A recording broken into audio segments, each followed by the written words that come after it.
am extremely excited to be here, not only because this is a great bookstore with which I've had a relationship now for the better part of, 20 years, something like that, with the store and with the partners in Partners in Crime, and also because I can't think of a better book to launch. This is the first time in the history of Hard Case Crime that we've actually had a book launch party. We've been around for 4.5 years, we've published 40 books, this is the 40th, but we have never gone out into the public. We've had events where we did readings and so forth, but where we said, this is important enough that we're going to make an announcement. We're going to make this a red letter day, circle it on the calendar and say, there's something special here. Free booze. Free wasabi. And so what's the story here? I think the first time I crossed paths with you, although it turned out that we knew people in common for many years, we didn't know that. Absolutely. First time I crossed paths with you, I was doing an ego search on Google. I do this because I'm shameless, and so every day I search for Hard Case Crime and Ardai and all my relatives. And I found a blog post where you were complimenting the work of Richard S. Prather. Well, I was excited about the reissue of The Peddler, and I was all girly and gushing, and oh my God, I can't believe I'm so excited.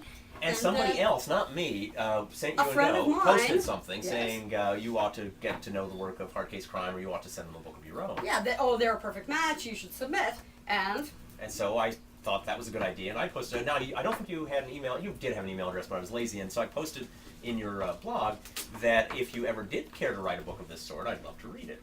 Now, I had no idea what I was going to get. Generally, when I say things like that, I regret it, because people who love this kind of work don't necessarily have the ability to produce it.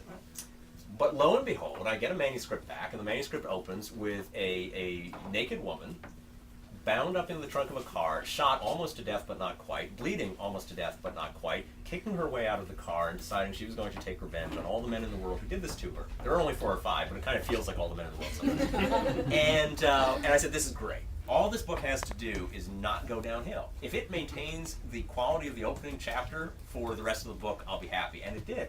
So I couldn't be happier to publish it. Hard Case Crime couldn't be happier. Dorchester Publishing, our partners in the publishing enterprise, of which we have one representative here, couldn't be happier. And I will turn the floor over to Christa, but this is a very special book for us, and we're very excited. Yay. now see, he's so much better at this kind of thing than I am, because I don't have like any kind of suave, cool speech planned or anything exciting or interesting to say.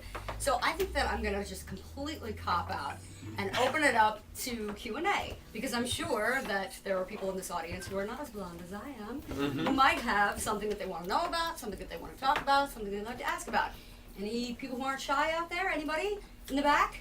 Don't make me come out there and get you. Yes, Miss Marguerite. Do you write film as well as novels, or it seemed very cinematographic when I was reading the excerpts? So. Well, thank you. I haven't written a screenplay yet. I did a project that was called Dita in Distress, which was a serial. It was a kind of a campy send-up of the sort of 1930s Republic damsel in distress kind of serials, in which every episode ends in a cliffhanger.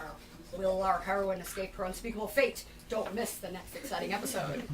And that was a lot of fun, and I learned a lot on that shoot. Boy, I had a great crew, but we basically did everything with 5 cents, made everything out of spit and string, and my star, Dita Von Teese, who's gone on to great fame as Queen of Burlesque, and Mrs. Marilyn Manson, although that apparently is no longer, was phenomenal, and I couldn't have done it without her either. So that's my one and only film experience so far, but hey, never know. We can elevate things too.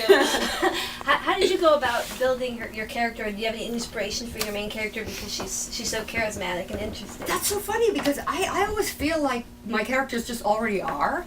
Like, it never really feels like plot is construction, but the characters just sort of are. They just exist already, and I feel like I'm following them around with a pen. She's very different from me, because people are always saying, oh, is that based on your life? Is that autobiographical? And well, no, she's a lot more feminine than I am, a lot more girly than I am, and there's a lot of other differences as well, which I'm sure you're aware of if you've read it. It's funny, when you're a female author, people make a lot of weird assumptions about you that don't exist with men. Like, I can't tell you the number of times that people have asked me, is this you?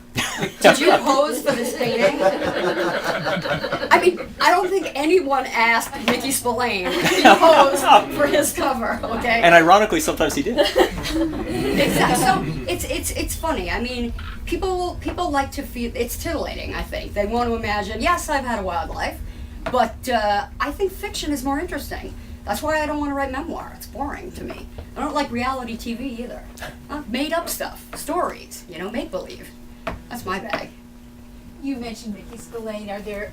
What writers do you care for? Oh gosh, I mean, well, obviously Richard Prather was the one who got us into all of this. I mean, I remember that was one of the first stories of that genre that I ever picked up was Dig That Crazy Grave.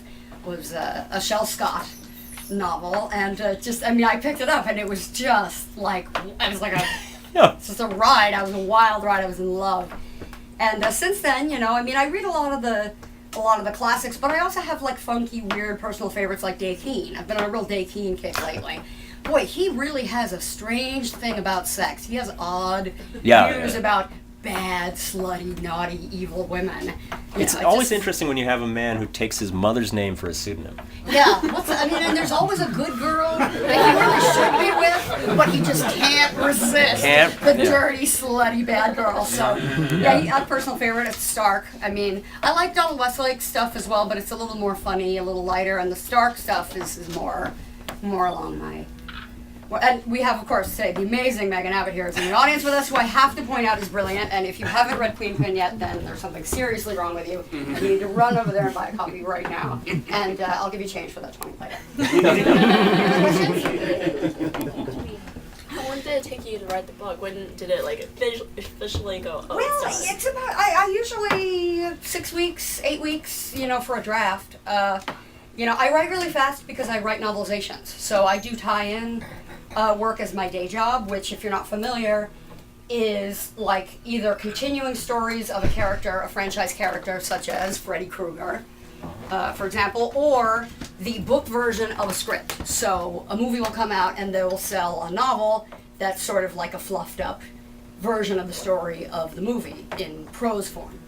And so that's my day job gig. And those deadlines are skin tight. I mean, they are very, very short, and you get used to that pulp speed, where it's just one draft theater, banging out of the typewriter into the envelope. Although I guess that doesn't actually exist anymore now. It's into the internet, into the ether, but yeah, I love that kind of writing, and I love reading it, and I like writing it, because I think that, if you allow yourself to get too hung up in the, tweaking and fixing, and, well, maybe it should be more like this, and maybe it should be more like that, you can get lost in that forever, and I like to say that I have the sperm theory of writing rather than the egg theory, which is you spray out as many as possible and hope a couple catch, as opposed to nurturing one little beautiful baby for 18 years until it can walk on its own.